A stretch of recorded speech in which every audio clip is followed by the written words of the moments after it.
Greetings, my golden friends. Today we have another episode from Belarus, and today's date is December 21st, 2022, or so they say. We really don't know what year of the reality it is. The calendar has been hijacked, as many of you are aware. So today's topic is very important, and I suggest for you to have a paper and pen ready because there's going to be a lot of interesting quotes and something you might find really interesting for your personal spiritual growth. And as you write things down, you remember them much better than just listening with your ears. Because when you write, you're using your eyes and your motoric, the motion of your hand. It's a body language that helps you to contain more information. So today's topic is important. We're going to talk about the difference between fate and karma. The word fate has been given some bad reputation, so is karma. Also, the word fate, I'm going to be using sometimes fate, sometimes destiny. Both of them mean the same thing. Fate and destiny is pretty much the same. So in the beginning, let's give the definition of what life is, because there is a important aspect for you to understand what is your life is, like the definition. So I have my notes in Russian language, so I apologize if I'm a little bit slow because I'm translating from Russian into English. But yeah, you can listen to this on the faster rate, 1.5, 1.75 if you're quick. But as you find something useful, pause, rewind, write it down, and this way you learn and grow much quicker in your on your spiritual journey. So definition of life. So life is a combination of experiences that are happening in time. So once again, life is a combination of experiences or events that are happening in time. And they're happening between the subject, which is you, and object, which is the world. So it's a subject-object relationship in time. And the different events that are combined in this period of time is life. And yeah, it's a flow. It's a flow of time. It's a flow of your events. And starting in the morning, you wake up. That's the first event, right? You stop the alarm. That's a second event, or vice versa. Then you brush your teeth. Then you put your shoes on. Of course, you eat. All these different small events. It's your life, you know. So event is the one unit of life. So it's very important for you to understand that one event, one experience, it's one small unit of your infinite reality. And it's between subject and object, between you and the world. And there are three kinds of experiences. There are physical experiences, there are emotional experiences, and there are intellectual experiences. So you pick and choose whichever are more interested for you in your life. And sometimes you're doing things because you're not interested, but you still have to. Like most people probably not really enjoying brushing their teeth and cleaning their car or doing something that maybe not as fun, but you still have to do it. You still have to maintain your body. You still have to um, experience certain emotions, good or not good, and read certain books. Also could be good or not good, but also happy or not happy. So out of those three kinds of experiences, you can also divide them: happy experiences and not happy experiences, and something in between. Okay, so write those things down. Next point: if you decide for some reason you want to improve your life, which is, we already know the definition of life, you want to improve your personal life, you have to improve your self, which is a subject of life, of these experiences, and also, to the extent that you can, the outside world around you, and also as much as you can. So you have to improve both subject and object. And then when you do that, your life will become better. You will be more enjoyable and happy. So next we're gonna look at the definition of fate or destiny. Those two words are similar. So fate is combination of all the effects that happened in your past from your thoughts, words, desires, and actions. So once again, I think I didn't do it correctly. I didn't translate it correctly. So destiny, or fate, it's cumulative effect. Cumulative, let's say, it's better. Cumulative effect of all your past thoughts, words, desires, and actions. So all your past deeds, it's the cause, and who you are today as you are, it's the effect. So this effect is fate, destiny. That's where you are now. So it's a cause and effect term, but it only affects 2 points of time, past and present. So for you, I suggest now in your spiritual notebook to draw this line with 2 points and put on one side past and on the other side present. So that one particular period of time from the past until the present, that's your fate, that's your destiny. And they say you cannot change it, it's set. Although, if you start thinking much wider, I think there is a possibility, and I think a lot of people are already using it, the time travel. And they think as they go back in time, they can improve their life by deleting or eliminating certain events.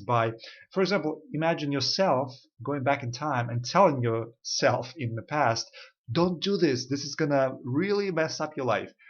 And that's like a butterfly effect, cause and effect. When you change one thing, other things will come into play.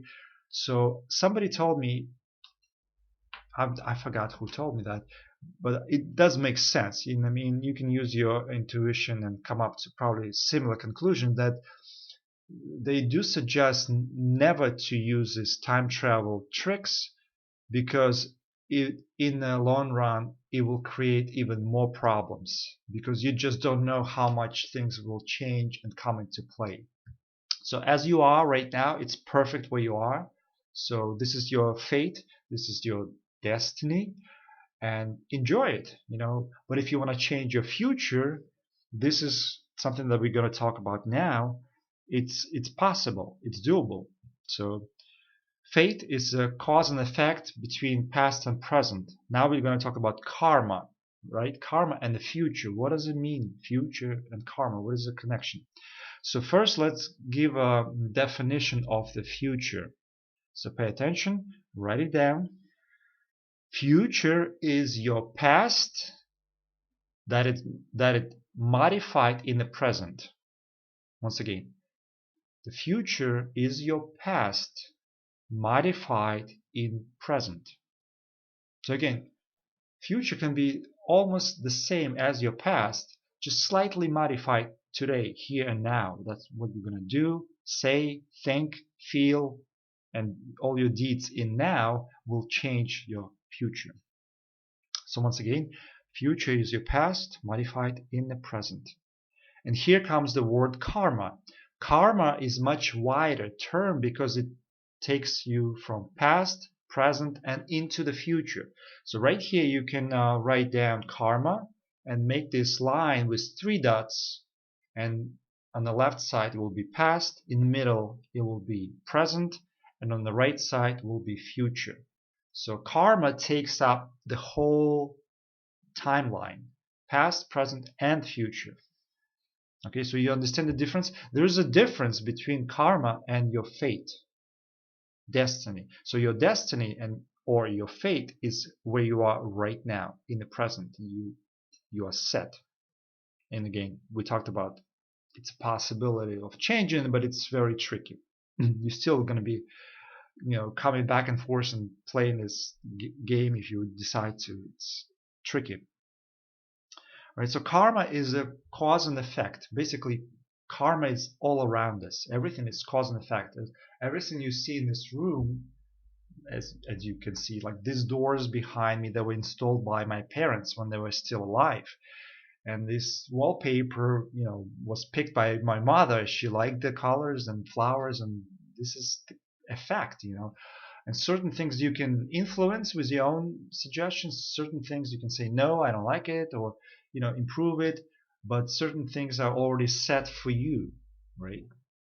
So karma is past, present, and future, cause and effect. So, for example, if you are working up your muscle, you're working up your biceps, you will get bigger and stronger biceps in the future if you do it now, in the present. But it's same cause and effect. If you didn't create the cause, there will be no effect, a bigger biceps. So everything around us is cause and effect, cause and effect, cause and effect. So the future can be changed, and nobody can predict the future. Although a lot of gypsy saying, I can look into your palm and I can read your future. It's a bunch of gimmicks. I mean, they can do educated guess.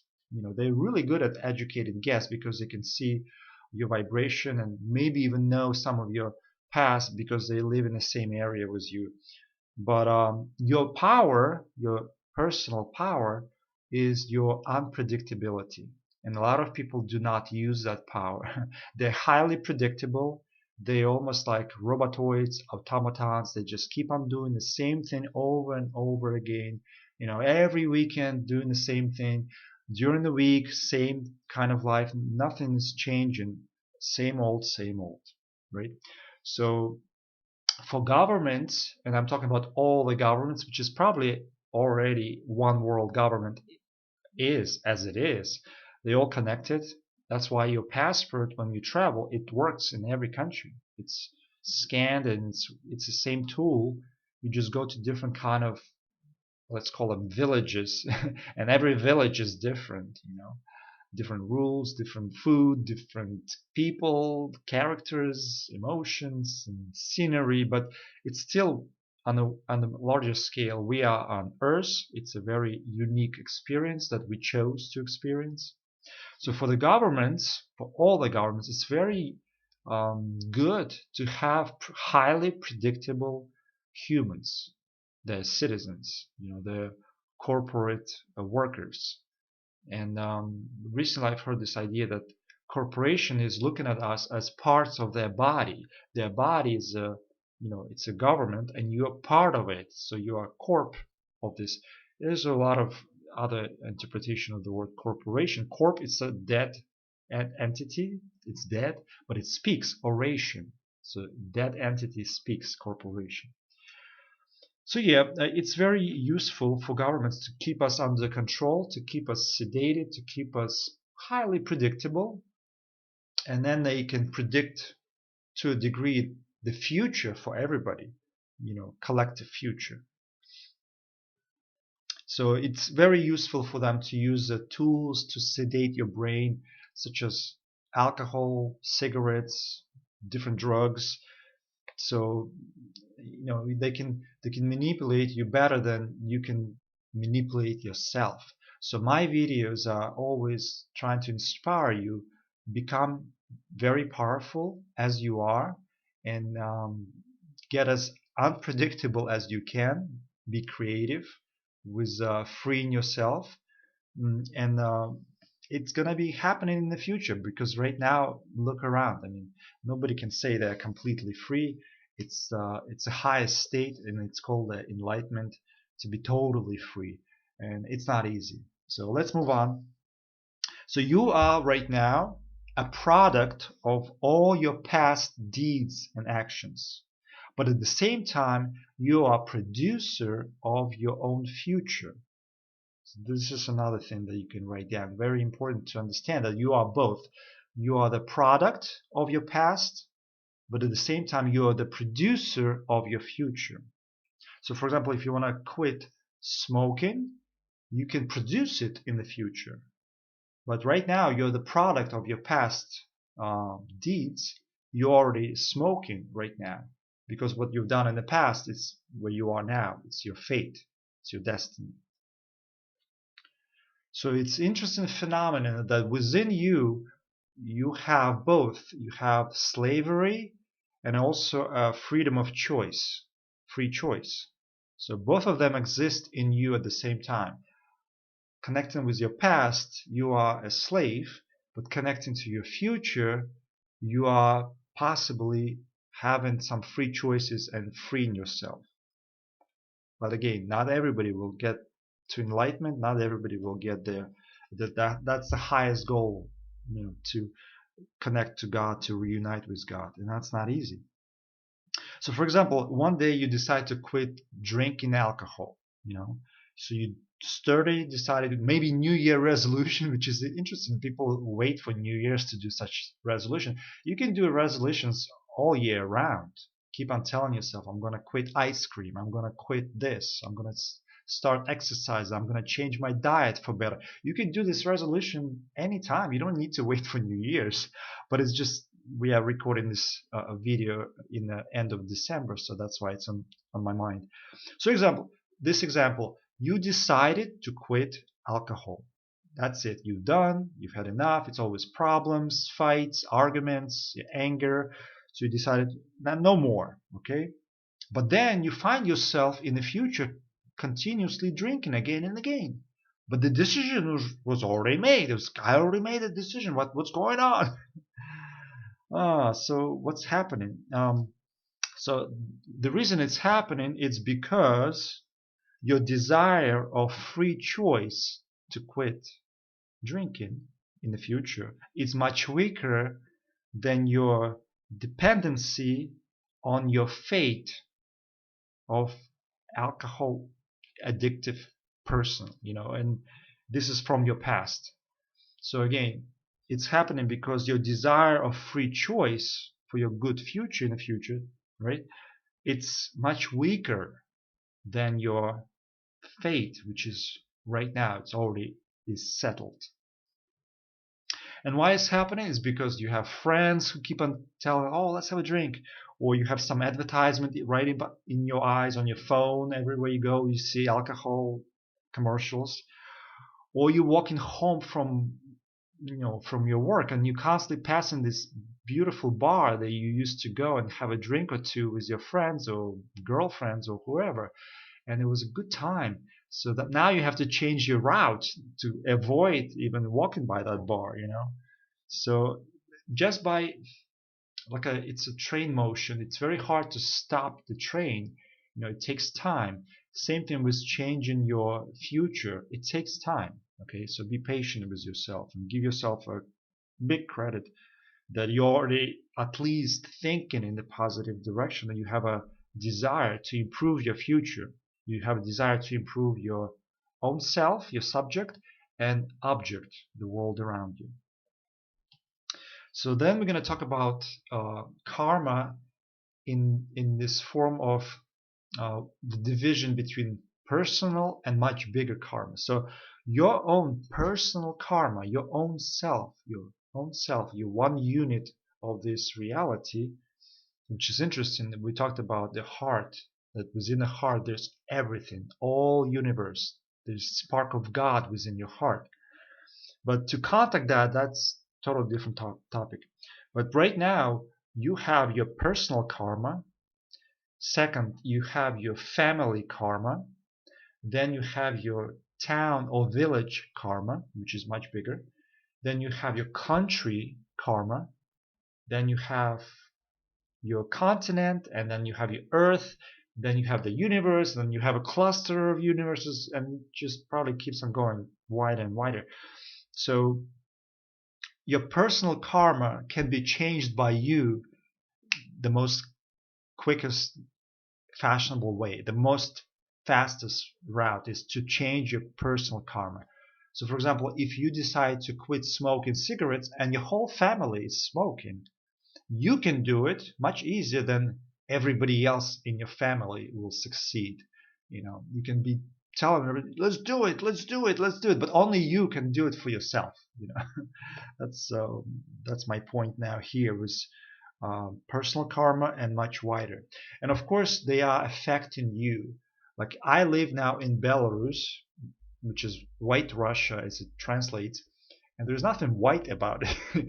This country is very how do you say it? Well, what's happening in Ukraine and Russia now? It's not the same here, but the karma is low. Here in Belarus, it's pretty not good. Let's call it. Let's use positive word. It's not really good karma.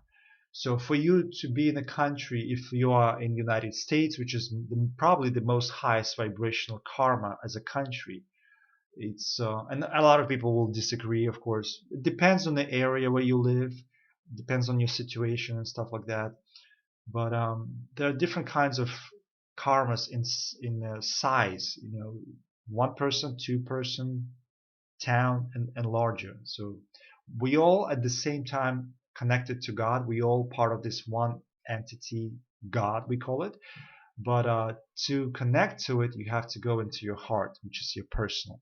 So only you can do it for yourself. No teacher, no guru, no book can actually do it for you. You have to do the work yourself, and it's very not easy work. So we kind of discussed that personal karma can be changed much quicker, and of course you can change your future karma. It's doable. It's just slowly and gradually you have to neutralize the effects of your past deeds and actions, and you will be able to neutralize your destiny where you are, so your future will be much better than in the past. Okay, we already discussed that the highest goal, the highest desire is desire to reconnect with God. It's the highest one, ultimate one, because if you look at all your addictions and all your desires, they say be careful what you desire for, be careful what you wish for. You just don't know how to 100% predict what this particular one desire will come up to. What leads you to. It could be a very small, minute desire. I just want to go to the store and buy some food.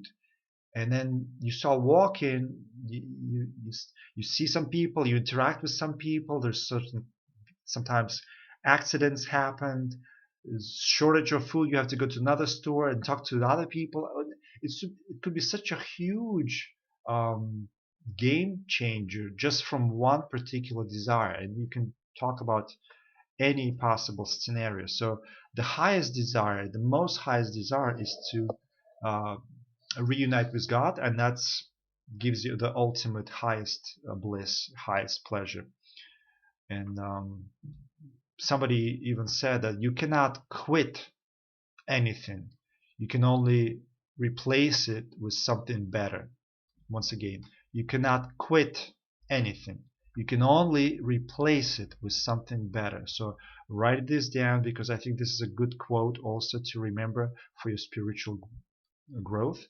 And for example, let's say you like rocks and stones or precious metals, and you think it gives you power if you wear certain rings with some rocks, some necklaces, rings, earrings. And for some people, it's like, oh my God, it works really good for me. You should do it too. And another person does it, and they're like, oh, I don't feel a huge difference. So because there's so many stones and so many rocks and so many metals, for example, you found, let's say, tiger's eye, and it's like, okay, it's protecting me. It's really good stone. You should all get it. You get this tiger eye, and then you realize, oh, there's much better rock and stone. There's a ruby or a diamond or malachite or labrador, any kind of stone that you feel even better than that. And there's no end. You keep on upgrading yourself to better and better and better and better. But the ultimate best upgrade is God. If you get yourself addictive to God, that's the ultimate replacement for all your desires. And when you do that, when you let go of all the desires, then you're getting closer to be ready for meditation. And meditation is concentration on one thought with the exclusion of all other thoughts. So once again, write down the definition of meditation. Meditation is concentration on one thought with an exclusion of all other thoughts. So you can try it, but most of you will probably take 10 seconds, maybe maximum 20 seconds, and then you will switch to next thought, because your monkey mind, let's call it as it is, your monkey mind is rambling. It has too many desires, you want too many things, and just not enough time. So to get to the high state, it's not easy. And the meditation starts after a minute and a half. So minute and a half you have to sit without thinking about anything else but one. You know, best thing to concentrate is your heart, the spark within your heart, and not think about anything else. You know, within your physical body, any emotions, any thoughts cannot interfere. So it's not easy. A lot of people say, "Oh, just meditate, just do it." Uh, it's almost impossible this time. That's why I was like, don't waste your time on meditation. You gotta be better off yourself deleting your desires. Slowly, gradually start neutralizing your desires, and then eventually in the future you'll be ready for meditation. Okay, so there are two pedals of the spiritual growth. So imagine there's a bicycle and there's two pedals. One pedal is getting the spiritual knowledge. So whatever source is good for you, you choose for yourself. You will switch and read probably many different books. There's a Bible, Bhagavad Gita, Quran, whatever is personally for you resonates. Upanishads is really good, very ancient. But also remember that most of them have been manipulated, rewritten, a lot of lies in between. So you have to read it with your heart open and constantly thinking, is this resonates as truth, or this is slightly a misleading information? So I do not recommend any spiritual books as a true source, because right now I don't think we have anything left. I mean, as you read Upanishads, um, you will find some of them are total nonsense. They don't help you at all. And then some of them you'll be like, oh, that's good. That's interesting for me, and that's really good for my spiritual growth. So use your heart, use your intuition, and that will help you. As you write things down in the paper on your spiritual notebook, you will grow. So first pedal is knowledge. Get the knowledge. Every morning as early as you can, because your brain works better in the morning. You read for half an hour, 1 hour maximum. You don't need much than 1 hour. And then as you do this for a long, long time, you'll get more and more spiritual knowledge. And then as you do so, you also, the second pedal is letting go of desires. Just gently say no to things that are not conducive for your spiritual growth. Just letting go of unnecessary desires. So a little bit of abstinence. That's what you can write down.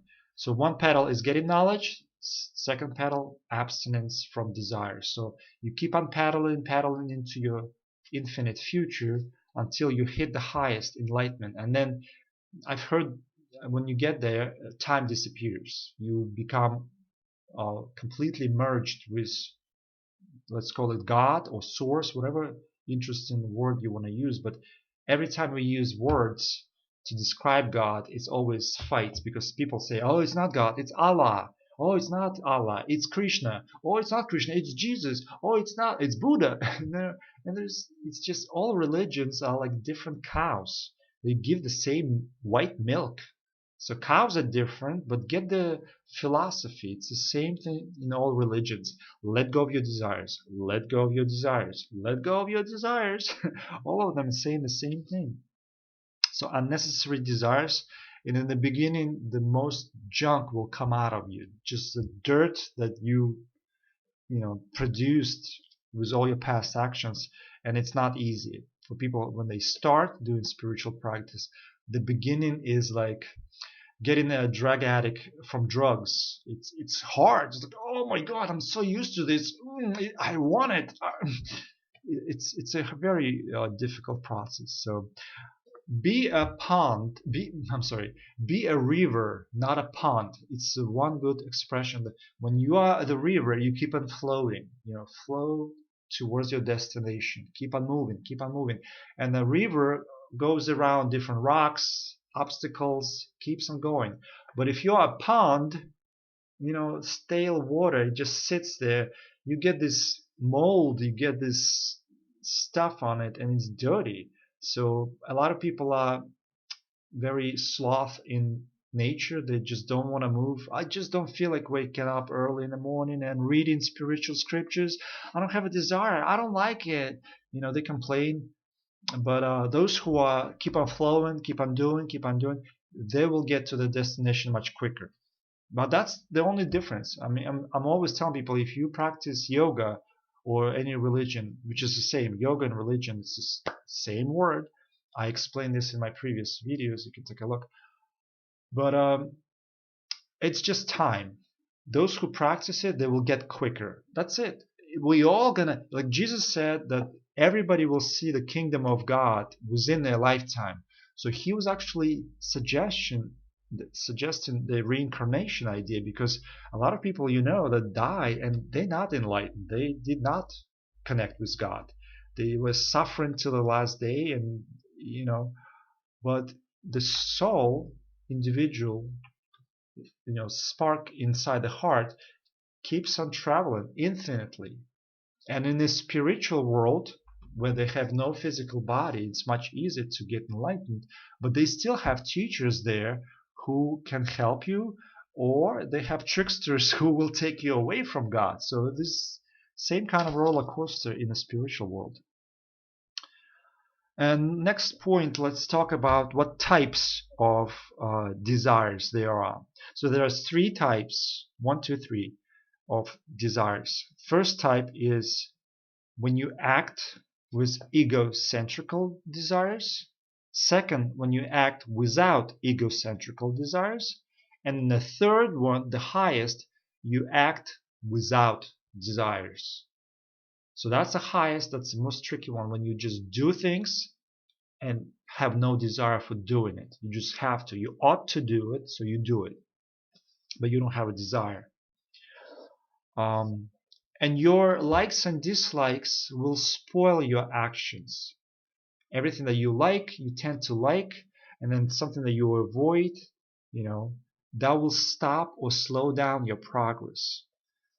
And that's could be your spiritual practice, spiritual progress, or materialistic progress. So if you just do it without any kind of desires, you just keep on acting, you'll get much quicker results. But if you're constantly worrying, what is there for me? That egotistical desire way of thinking, oh, I'm going to do it, but what is there for me? That's when you slow down your progress.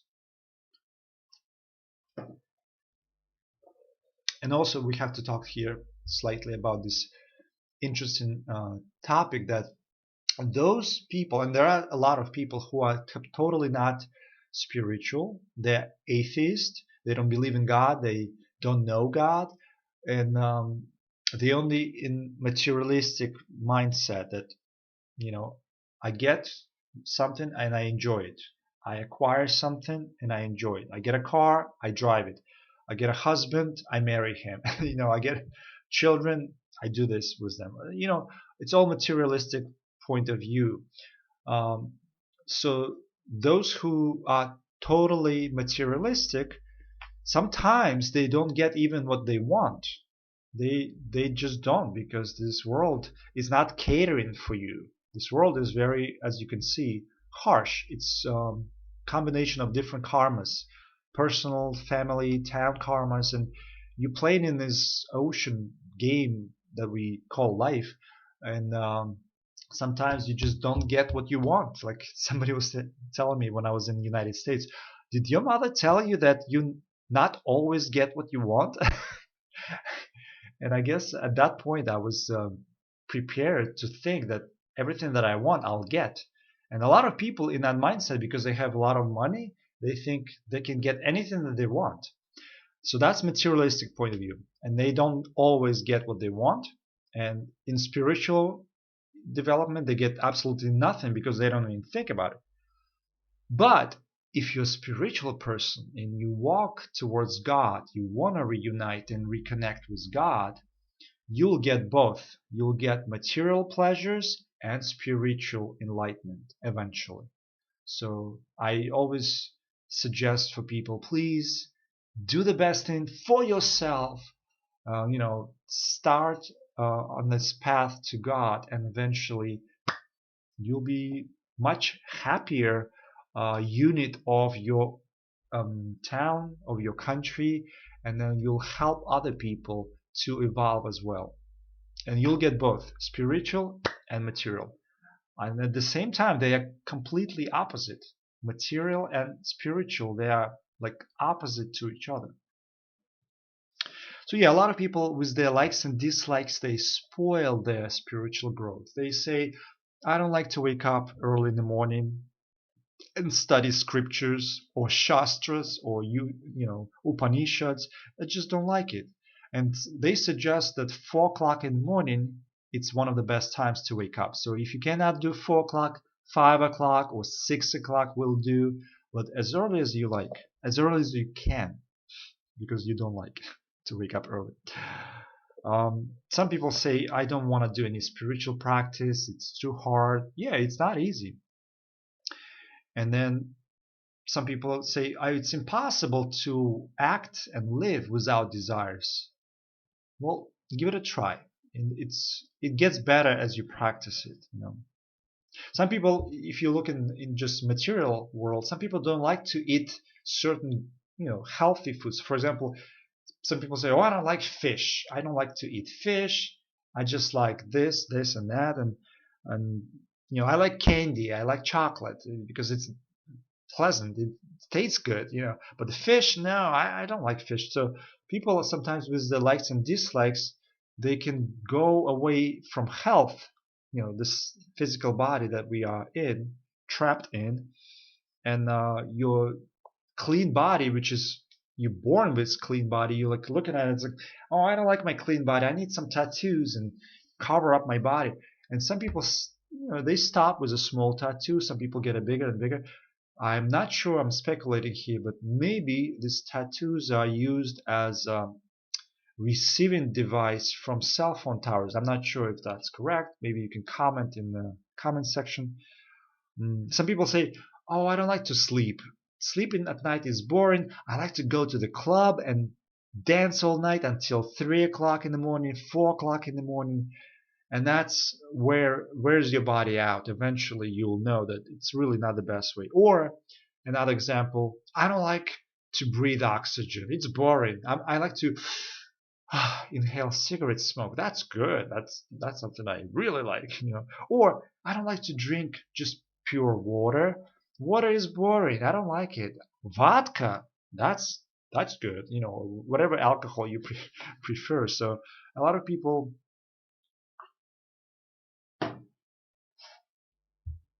with their mindset of likes and dislikes, which is they've been collecting in the past, and their parents and friends and coworkers have been rah rah rah.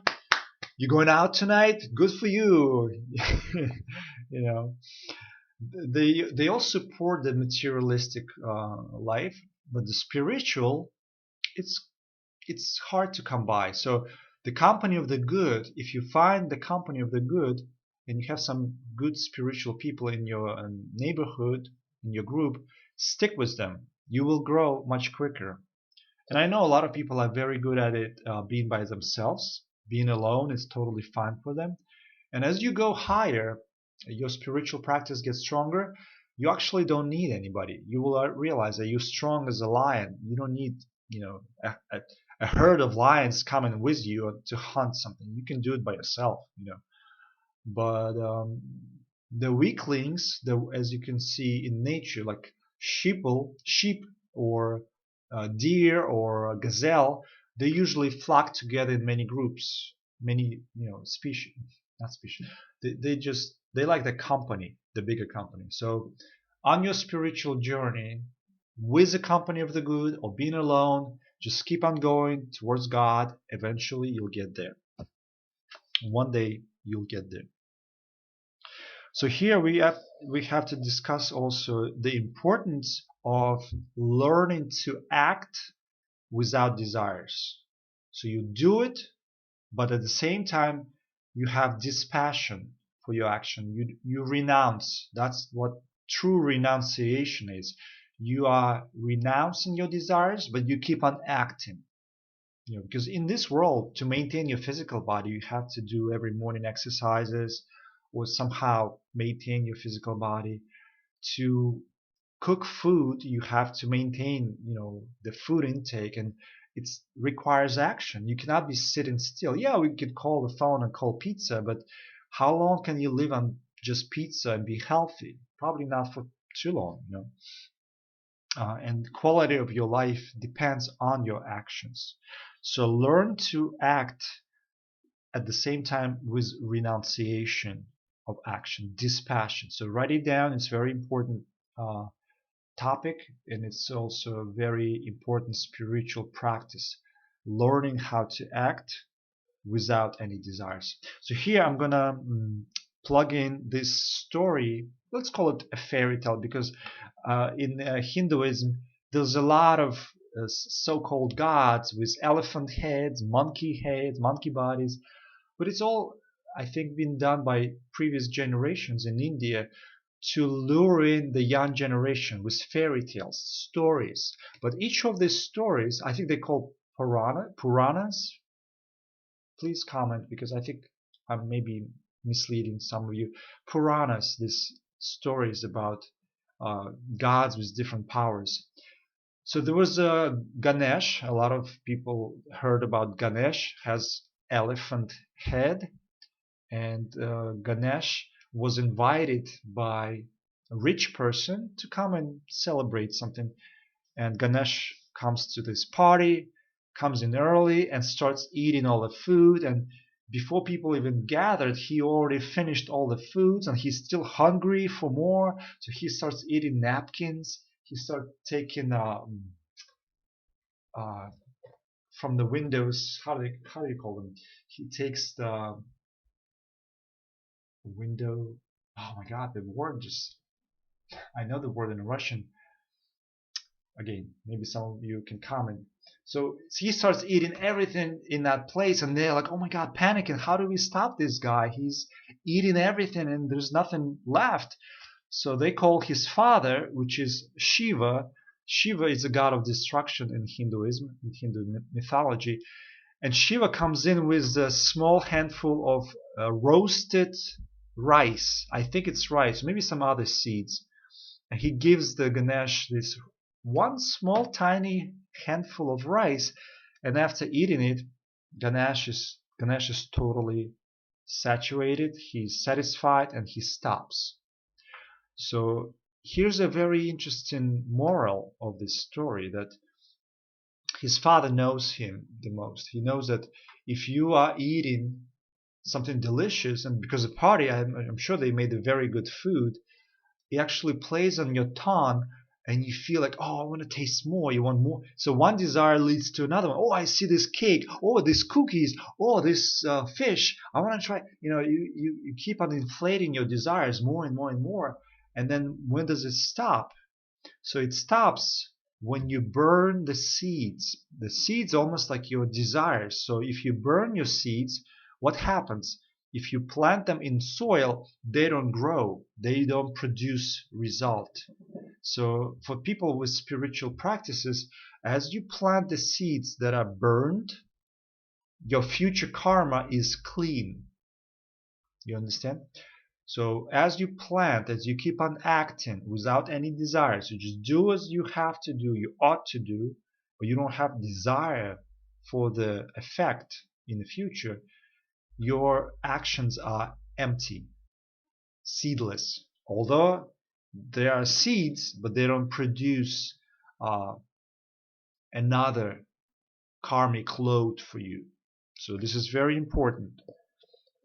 So the wisdom is when you start to learn to act very carefully. So you act without accumulating additional desires. And here I'm gonna um, I'm gonna suggest you to write this thing down also. It's very important. This phrase, I always win because I never start a game. Once again, I always win because I never start a game. So for example, somebody comes to you, I'm bored tonight, let's play chess or checkers, whatever game, and you tell them, I always win. They're like, what? They're like, what do you mean? Let's play. Let's find out. And you're like, no, I always win.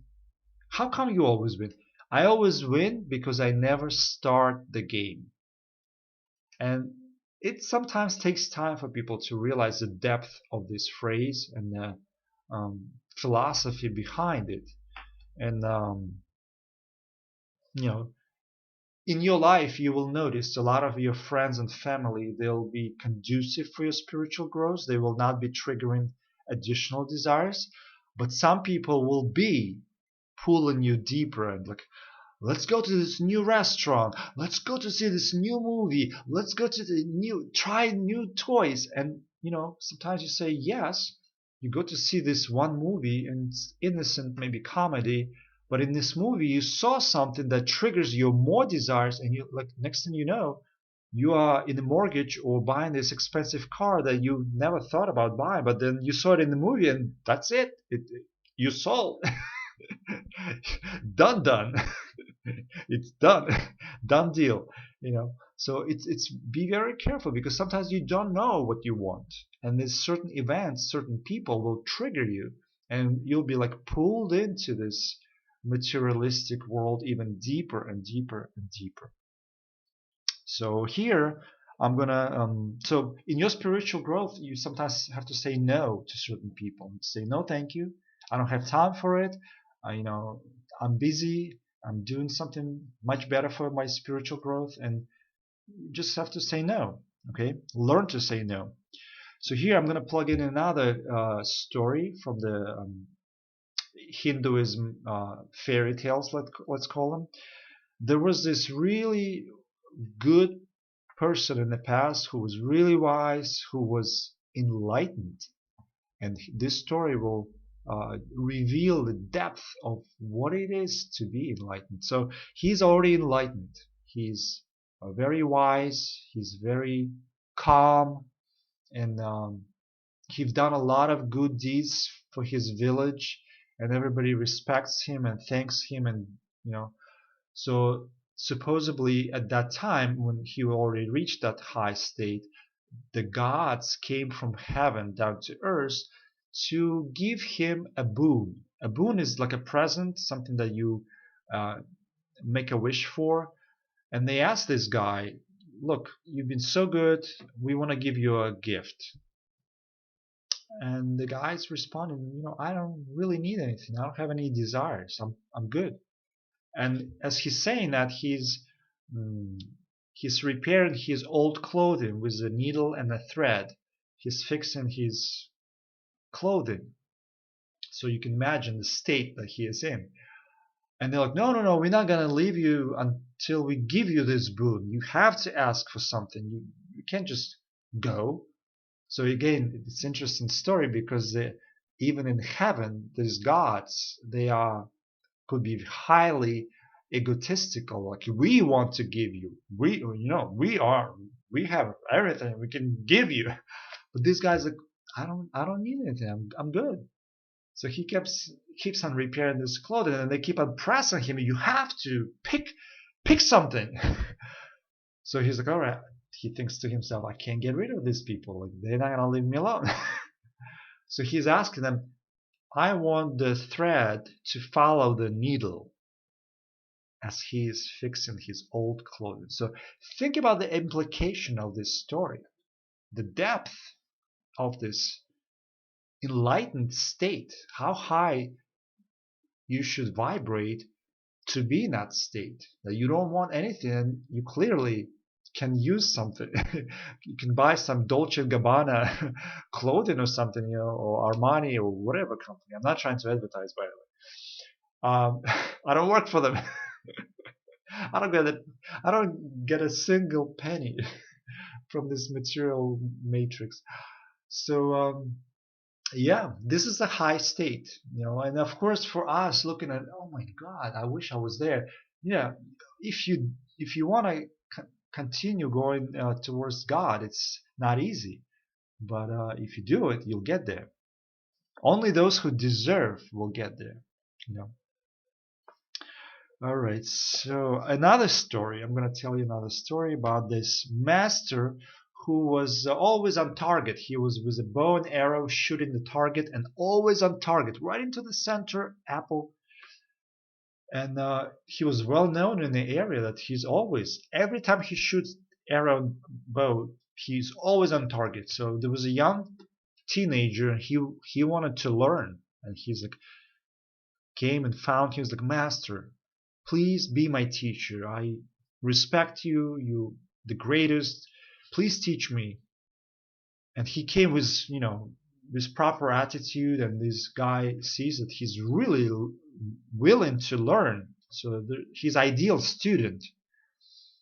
So the master said, "Okay, I will teach you, but with one, how do you say it in English? With one, not substitute. With one, I apologize. So you have to promise me something. Okay, let's put it this way. So he said, I'll teach you, but you have to promise me something, that you'll keep this secret." And the student is like, "Yes, master, I'll keep the secret, sure." And the guy says, "First, you shoot, then you place the target over it." So this was his secret. So first you just shoot with bow and arrow, and then you place the target there so it's completely in line with that perfect apple right in the center. So yeah, it's a trickery, but the philosophy also can be applied to your spiritual growth. A lot of people think it's just one way or the highway. No, there are many different ways to become enlightened. And if you keep on shooting, keep on acting without any desires, selfish desires, you just keep on doing it. I want to get to God. I want to get to God. Eventually you'll get there. So you have to keep on acting, acting, acting, acting. So that's a really important philosophy for your own personal growth.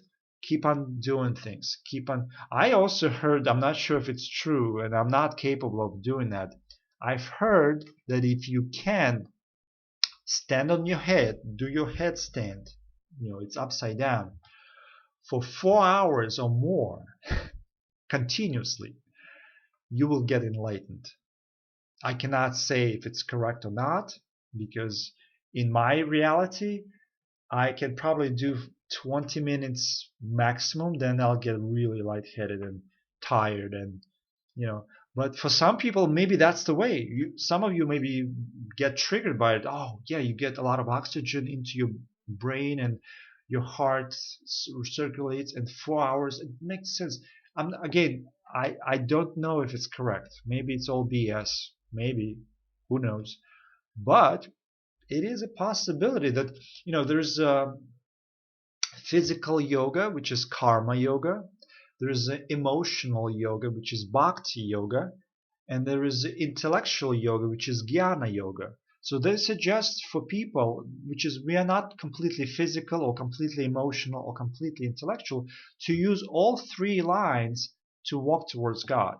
Do a little bit of emotional stuff, like they do bhajans, they sing to gods, they praise God, they devotional from your heart. Also scriptures, jnana yoga, you read, very important. It's supposedly the fastest way to enlightenment. When you understand the knowledge about God, then you can get there much quicker. Or maybe there's physical, that you do physical exercises, your body becomes fit, You can do headstand for 4 hours or more, and then you get there and like, oh my God, I know. So how it's gonna happen for you, nobody knows. It's like God works in mysterious ways. The time nobody knows exactly, but if you keep on shooting the bow and arrow towards God, you will get there. Eventually, you'll get there. All right. So next point I would like to bring up here is some people are in a state of rush, rush, rush, go, go, go, much quicker than normal people. So for them, it's very challenging. They spread their energy everywhere, too much, too fast, and with sometimes small results towards God. Or the other mistake is opposite, completely lazy, enjoys sleeping most of the time and not doing anything. So that's tamas. So rajas is action, action, action. Tamas is do nothing. So we need to find the middle ground. Sattva, they call it. Sattva will bring you to that transattvic state, which is trans sattva. And that's purity of your mind, that purity of your thoughts and deeds eventually will lead you to enlightenment. So try not to use both extremes. Try not to rush, rush, rush, hurry and worry about the future, but also do not be lazy and just like, I'll be enlightened eventually. Who cares? I've heard this guy saying that we're all gonna get there, so what's the rush? So no, it's better to be quicker. It's always better to get enlightened quicker than slower. So do it, but don't be in a hurry and worry attitude. So also here we have to plug in the idea of what's the best actions for you. So it's better to find out young enough. So when you are teenager or even younger, you already show your past karma deeds, you have inclinations. So those inclinations, if you go into that field of action, will help you to progress faster also. So for example, if you have inclination for music, you'll much be better off in the music industry than going and studying law in law school or be a doctor. So when you find yourself gravitating towards something, you're inclined, that's called svadharma in Hinduism, in Sanskrit. Svadharma, it's a field that you progress faster. So for example, if you are in a river in a boat, you'll go much quicker if you go with the flow of the river, much quicker. But if you go against the river current, you'll be much slower. So the opposite is paradharma. So it's something that you do but you do not enjoy. So for example, you are in the music industry and doing pretty good, but you actually would like to be a doctor much better. So there are cases like that. So sometimes parents will force their children to go into the field that is not conducive for their spiritual growth. So write those things down, svadharma and paradharma. Svadharma is a conducive, paradharma, it will stop you. It's like you are going against the wind. You fly as a bird against the wind and it's slower. All right, so now we're going to talk about chronology of action. So what is a chronology of action? How does your action actually start with? So very first point is this term vasana. So write it down. Vasana, it's something within all of us. It's immaterial. It's in the spiritual realm. And it's a combination of all our past deeds and actions. All our past thoughts, words, feelings. So the vasana comes from the word vas. Vas means smell. So if your past actions were good, you smell good. You vibrant person. You vibrated high, they say, right? And then if your past karma, past deeds were like so, you smell so. If you were bad, you smell bad. So by the way, recently I've heard that if somebody kills somebody physically, they'll get face darkened. So your face will get dark um, shine to it. So it actually shows on our face how vibrant we are. If you commit a lot of crime, your face will show it. So it's very easy for children. When they look at the adults, sometimes they scan them just by looking at them. They see if they're criminal or if they're good people because it shows. It's right on your forehead, as they say. It's written on your forehead if you're good or bad. So Vasana is the original point of all your deeds. So it starts with your Vasana. The second point, Vasana produces thoughts in your head, and that's physical. They can actually measure your thoughts, that they can manipulate your thoughts with mind control. If you listen carefully to a lot of YouTube videos, there are a lot of good channels who talk about mind control because thoughts are material. Vasana is not material. They cannot change your Vasana. Only you, with your spiritual um, progress and spiritual work, can change Vasana. And ultimately, during the meditation, during the final meditation, you burn all the Vasanas, so they disappear. So when you completely Vasana less, you action less, you free, you become one with God, and that's not easy, of course. So that's a second point. Vasana creates thoughts. Thoughts creates your desires. That's the third one. And then your desires creates action.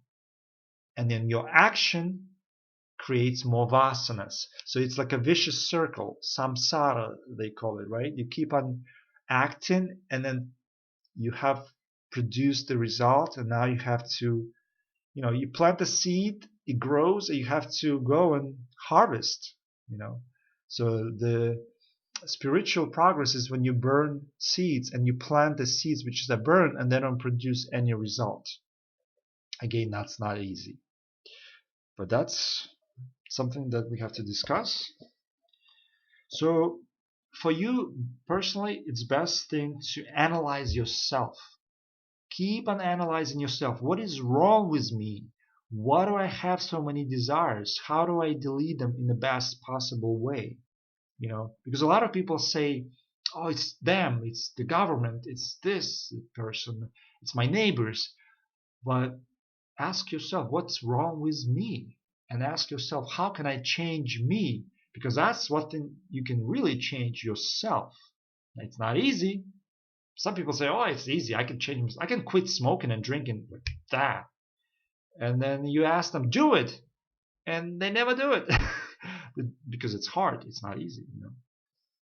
So if you analyze yourself and if you see your progress clearly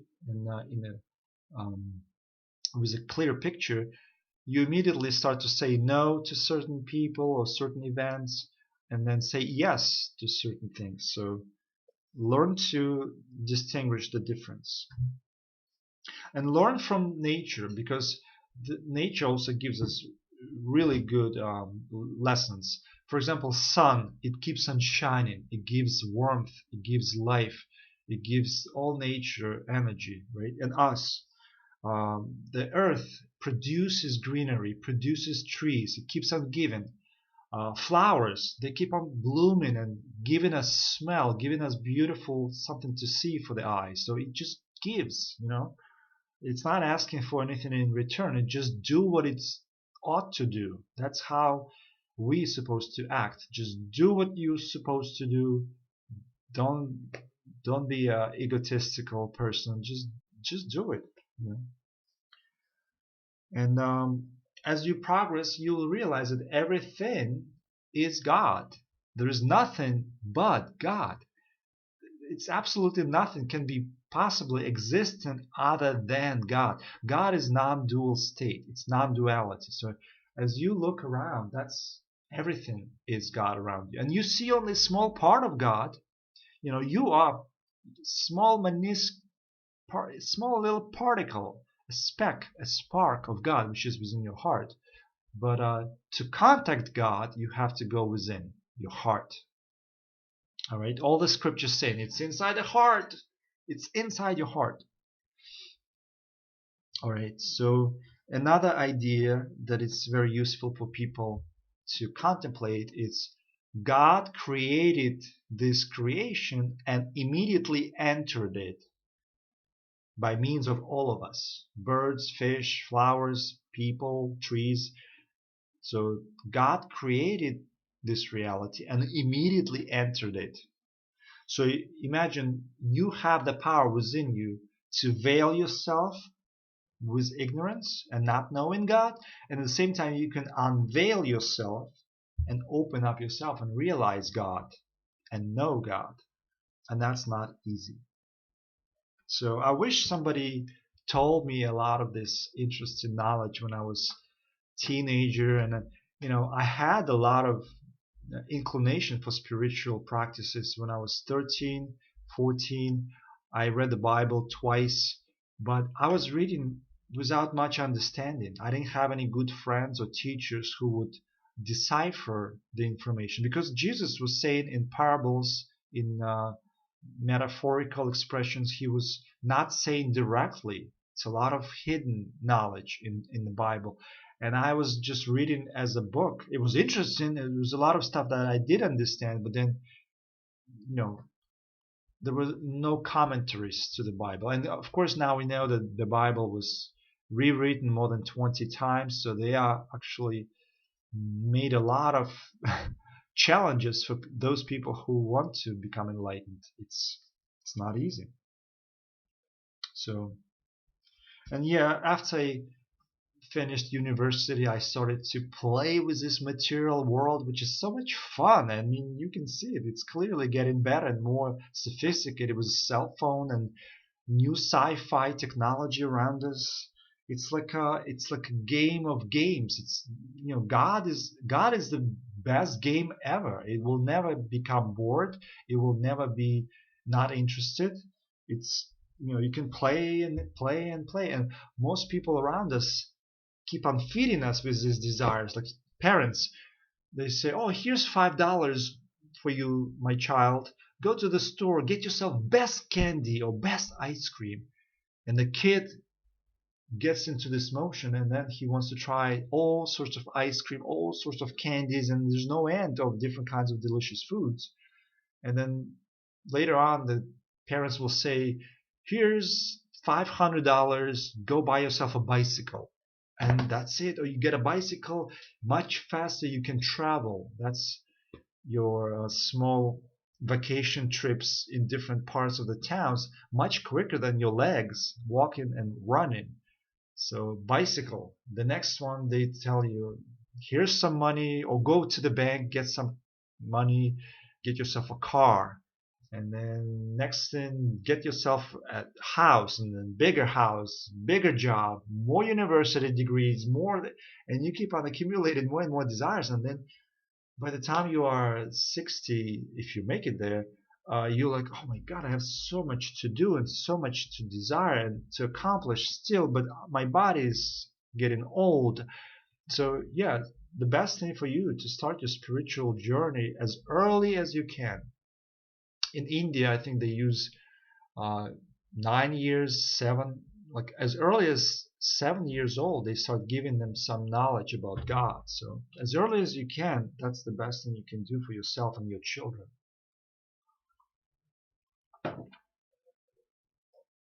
So yeah, you keep on playing with this reality, keep on playing with these material toys. It's all for me. I want more. I want to experience even better, better and more. So, and all your friends and family and um, neighbors, they cater to you. You want this? I think it's a good idea. Yeah, you should go and buy it. Yeah, get more. Get some for me too. you know, and then yeah, where does it end? Where's an end of Yudzha? That's why they say that Vedanta is the highest knowledge. Veda means knowledge. Anta means end. So it's a culmination of knowledge, the highest knowledge about God. And Vedanta, once you learn that every scripture is Vedanta, it's talking about the same God, which is non-dual, it's all powerful, it's omnipresent, it's everywhere, and it's at the same time one. But it's hard for people. They're like, what's going on? In my heart, the whole universe inside my heart, it's a small spark, which is not material, and it's also not immaterial. It's beyond matter and not matter. It's like mind-boggling. People are like, I don't understand.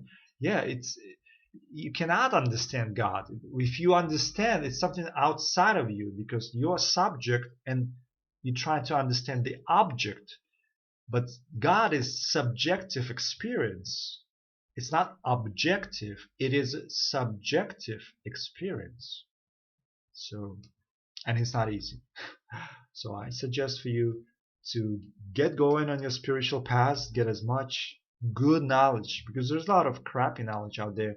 Watch good videos, some good teachers who resonate with you, and keep on writing things down. That's how you learn. Quotes, quotations, study. You have to study. And at the end, of course, you let go of all the studies because once you know, God, you merge with God. All the scriptures, all the different religions become clear to you. You start to understand what they're actually talking about. So, all right. I hope you enjoyed this video.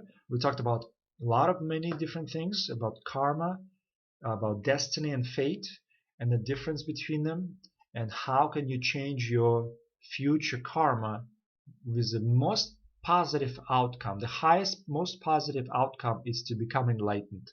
So I hope this video inspired you. Please share this video with your friends and family and neighbors and colleagues, but don't bother them too much. If they are, you can see they are totally against this. Once, twice, maybe it's enough. But if it catches them, those who see, they'll see.